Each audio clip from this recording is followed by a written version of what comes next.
Good evening, and welcome to the Chicago Chapter National Black Nurses Association Health is Wealth program. Good evening to each of you. We're just so happy to be here today. We have with us on the phones our original host, Miss Bernetta Pearson, and our coordinator for the program, Miss Janice Henry, and we certainly want to thank them for being with us. We have to acknowledge the fact that Miss Ellen Durant is our president of the Chicago Chapter National Black Nurses Association. And we're just so happy today to have with us Miss Gwen Baxter.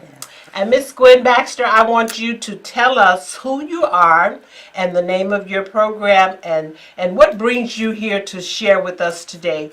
And first of all, before you do that, let me just say that the National Black Nurses Association will be celebrating, not celebrating, but having an initiative for violence, and this will be our third year initiative for violence prevention and violence awareness. So we felt it befitting today to have this program so that we can share with the viewing audience and our community on about violence. And today we have Ms. Gwen Baxter with us, and she's going to tell us her experience as it relates to violence and what her organization is all about.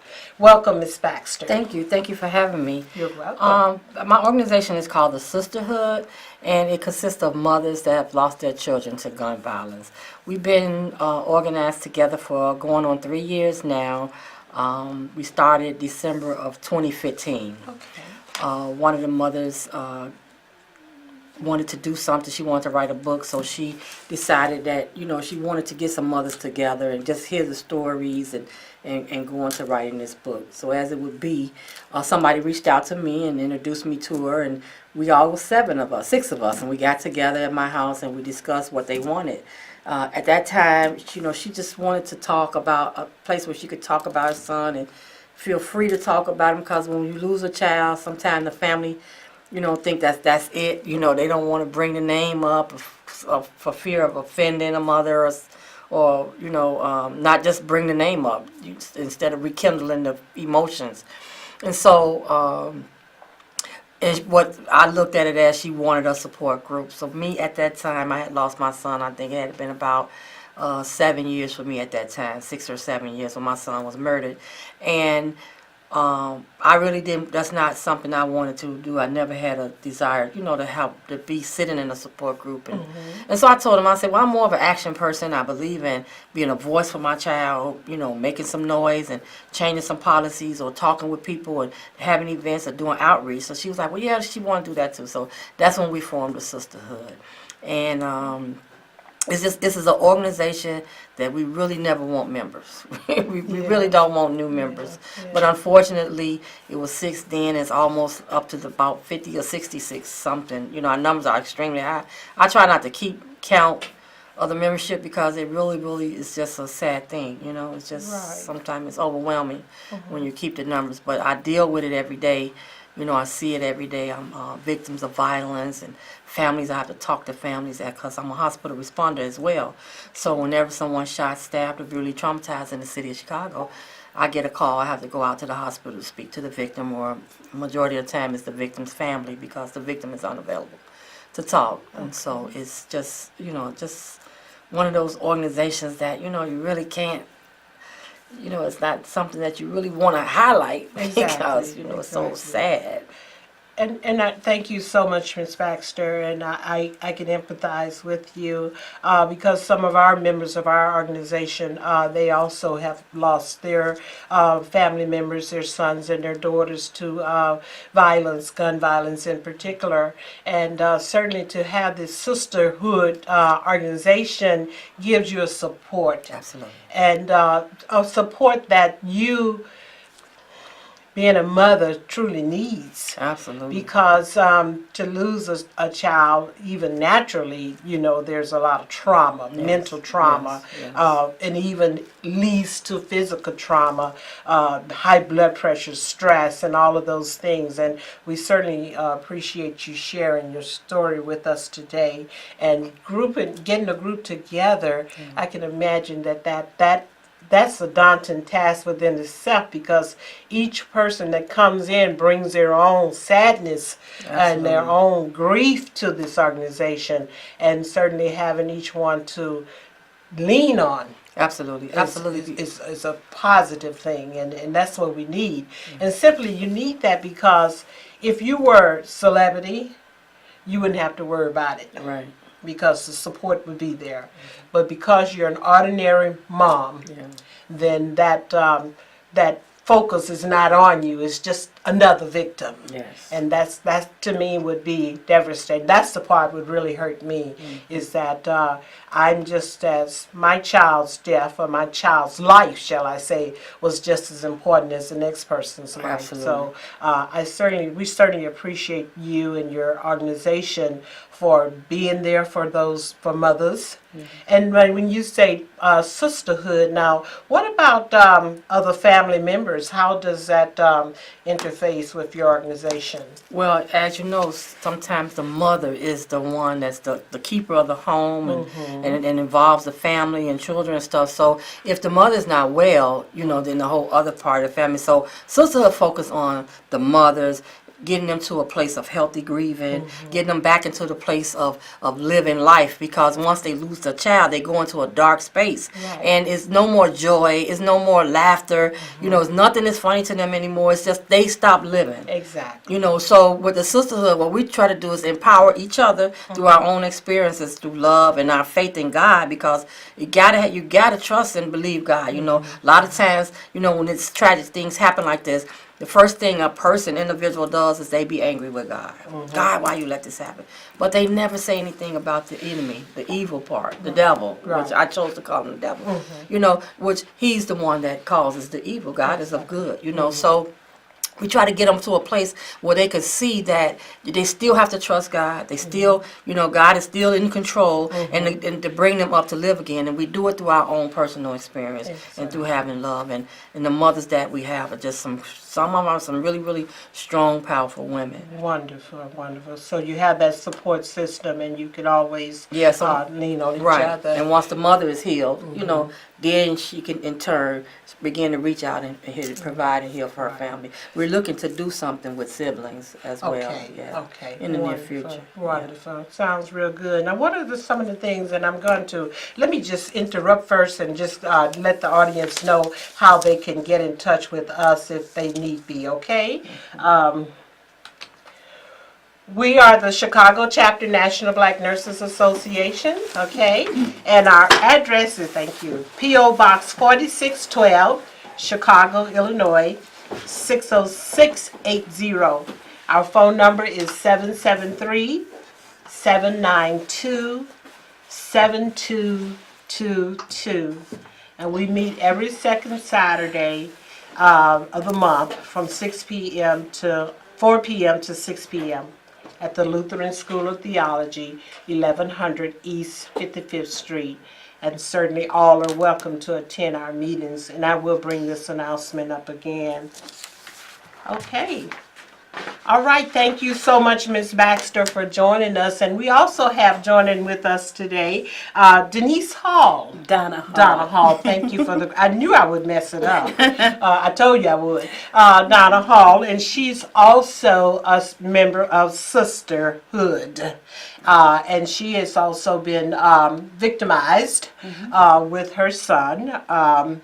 When Donna, you want to tell us a little bit about what your plight has been with the death of your son, and when it happened, and how you have joined in with this organization as a support. Just give us a little feedback on that. My son, his name was Marshall. We called him Dentrell. His name was Marshall Dentrell Hall. He was killed January the 18th, 2013. Not even a block away from my home. He was killed inside of Popeyes, 5500 West North Avenue. Actually, we were just an hour before it happened. We were just sitting down talking, and he said he'll be right back. And when one of us leave out the house, my father always say, "Be careful out there. See you later." And about 40 minutes to an hour, someone bammed on the door, and that crazy knock on the door. They didn't ring the doorbell. And at the time, I had his 6-month-old daughter, which he named Serenity. And they didn't know me. They just called me. They didn't know my name. They called me the mail lady. They said, mail lady's been an accident up on North Avenue. Marshall's been shot. And so I just ran up there and seen all those police cars, and I just turned around and I asked one of the police officers, where's his friends at? Because he was always with his friends, and they said, go to the county. So I just turned around, just threw my hands up and just started praying. I was like, God, I'm not going to let this happen to me, not my family. And within 30 minutes, how the house get crowded, people start coming over, and my aunt Donna, her name is Donna also. She was, it was actually Obama's, his second inauguration. She called from Washington and she said, how you doing? I said, I'm fine. He's going to be okay. And she said, no, he's not. So she really verified it, for me. And it was like I just shut down, I just shut down because I didn't really believe it. It was a bad dream. I'm just literally just sitting here talking to him, and how is it that, he's gone? I couldn't go to the hospital. I couldn't go review the body because I was just in a state of shock. So didn't want to go to the funeral, but my father was like, you have to go and, say your goodbyes. And it looked like he was, he was asleep. So, okay, Donna, and again, I'm sorry about your loss, okay? And I know that I would imagine that it every time you talk about it, it's fresh. It's fresh. I can only imagine that. So how has being a part of this group helped you? Being a part of the sisterhood has helped me because, I was angry at God. My parents had 6 kids. None of us, ever went to jail, and we all had good jobs, and we wasn't faithfully into church, but we knew God, and we were, but then I went to this potluck dinner, this other organization that had something for moms, and a lot of we went, and I met 2 of the other ladies, and they were like, let's start our own group, So we presented it to this lady named Gwen Baxter, who's our president. And it's like I was home, Right. I felt they understood. I can call any time of the day or at night, and I can talk about Marshall, or they can talk about their child, opposed to me calling my family, 24 hours a day or whatever, They didn't really get it. You know how they always say, if you need anything, call me. I say after the reception is over, because after the funeral is over, that's when you really need that support. The phone calls, they stopped, and with the sisterhood, these ladies, it don't stop. We talk 24 hours a day, is 7 days a week, and I might be having a good day today, another mom having a bad day, but I'm on the phone listening. I'm not bored. I'm not tired of hearing about her son. When I talk about mine, it helps. My family don't. My sister, she apologized to me because she said, I'm sorry, I don't know how to help you. And she don't. And she didn't. Because they say, I had a couple, I feel your pain. If you never lost a child, you don't know that pain. That's a pain that is undescribable. I thought labor pains was undescribable. But the death of a child is undescribable. Right. And the sisterhood that's my family. Then they can identify. They can with you. identify. Right. They can But for identify. a person who has never lost a child to death, or even violent death, or even regular death, to come up and tell them what they're going through, it's not reality. Right. It's just, I guess, empathizing, but sometimes that's worse than saying I know what you're going through with, because they don't really know what you're going through with. Right. And before I went through this, I had a young lady, a family member. Well, she's close family. She's close to the family, so I say family member. She lost her daughter, and I gave her a hug and I said, I'm sorry for your loss. I understand now. I don't like, and people don't. I don't know. Not to say they don't know any better, but that's what we accustomed to. We used to saying, I'm sorry for your loss, but certain words, he's in a better place. No, he's not, And I had to build my faith, my strength back up with God, because I know it's only God that got me sitting here and it brought me through it. Exactly. I don't know my Bible from the beginning to the end, but my favorite chapter, my favorite is Job, the book of Job. Okay. That faith. That faith. And that's all I have is my faith and my Patience. sisterhood. Amen. Well, we're just so happy that you found a haven Yes. that you can go to and lean on each other. And that Exactly. makes all the difference in the world. Exactly. And the Gwen Baxter that she's referring to was a previous person, Ms. Baxter. Thank you so much for forming this organization and just being there for each other, because that's what it takes. And especially now with it being so on the rise. Yeah. You know, it used to be when you hear of a tragic happening, you would, in your own heart, it would linger on and on and on for months and months and months. And now you hear it on the news and it's just like so common. Yes. And before you go to sleep, you've forgotten about it. And that's, to me, it's like we become desensitized to reality of what's going on. But having this group that you have, the sisterhood group that you can certainly lean on, not bringing it up and rehashing it day after day after day, but just being there for each other. Yes. I can only imagine, notice my word, Yeah. I can only imagine what support that is for each other, and I certainly want to commend you on that. But I want to ask you, what are some of the activities that you do in the community?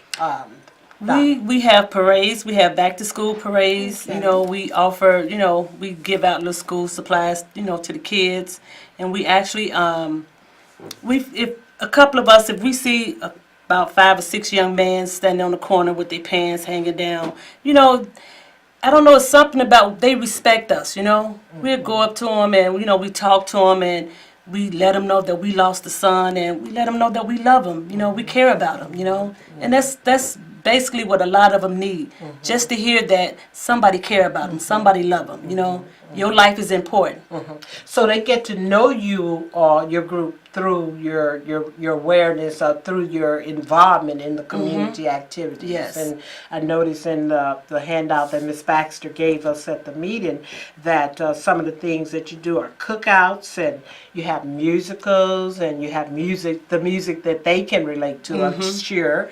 And then they become familiar with you Yeah. and comfortable with you, and they can share what's going on. Yeah. And you know, I can only imagine that too serves as a preventive type of thing, because you having gone through it can certainly tell them, you know, the possibilities Right. and what lies ahead, and how it's going to impact your family. Exactly. Because so often I don't think these children realize Yeah. that what pain of endurance it is to their family. What it does to the that when family. what it does Yeah. to the family. You know, they take it sometimes lightly.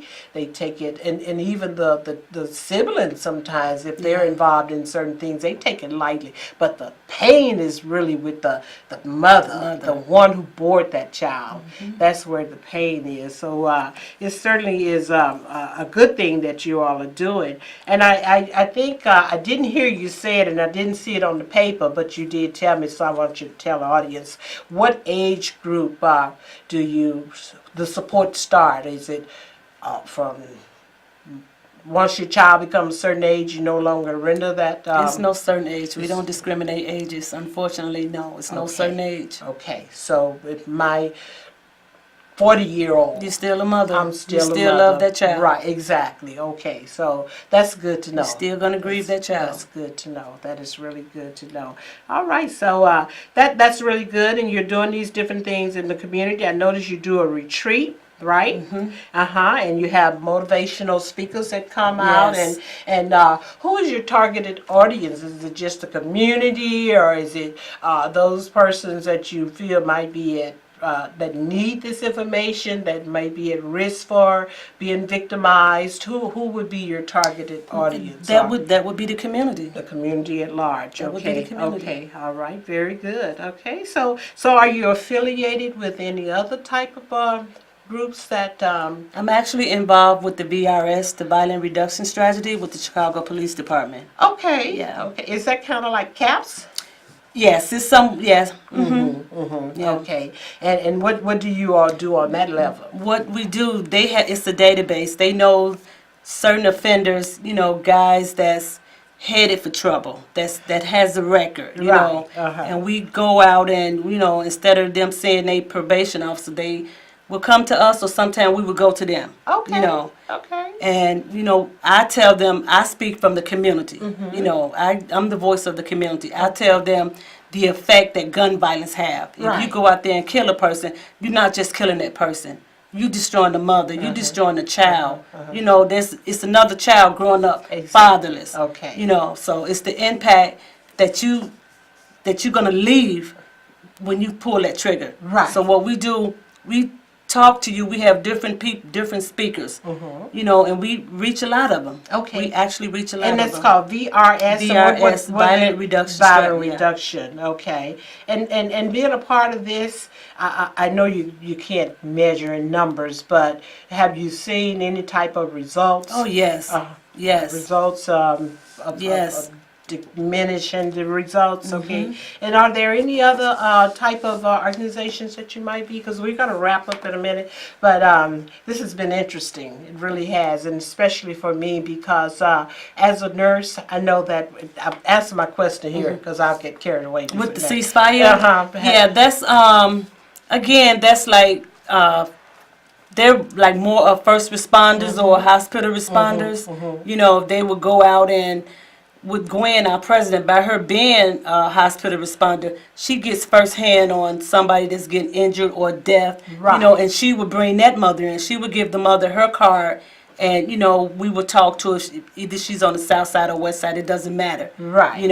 Right. So we reach out to them. Well, I certainly want to thank both you and Gwen for being our guest Thank today. you for having us. We're more than happy to have you. And from a nursing perspective, we too see a lot of violence, especially gun violence. Starts off with us in the emergency room, and then they come in and we treat them.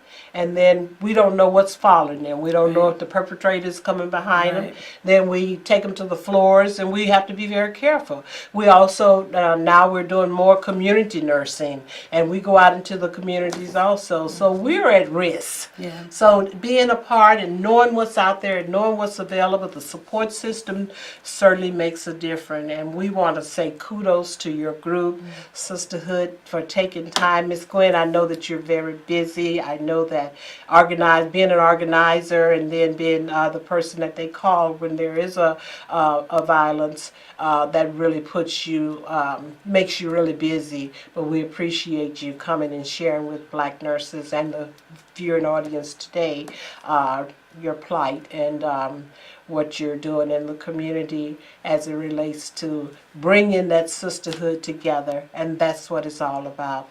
It's love that makes the difference. And I can feel that cohesiveness among the two of you. And I can imagine if it's among the between the two of you, I can imagine it's among all. Oh, okay? yeah. So we Yes. just thank you so kindly for being a part. And anytime, I take the liberty of saying that anytime that you want to come to our organization chapter, the Black Nurses Association, feel free to do that.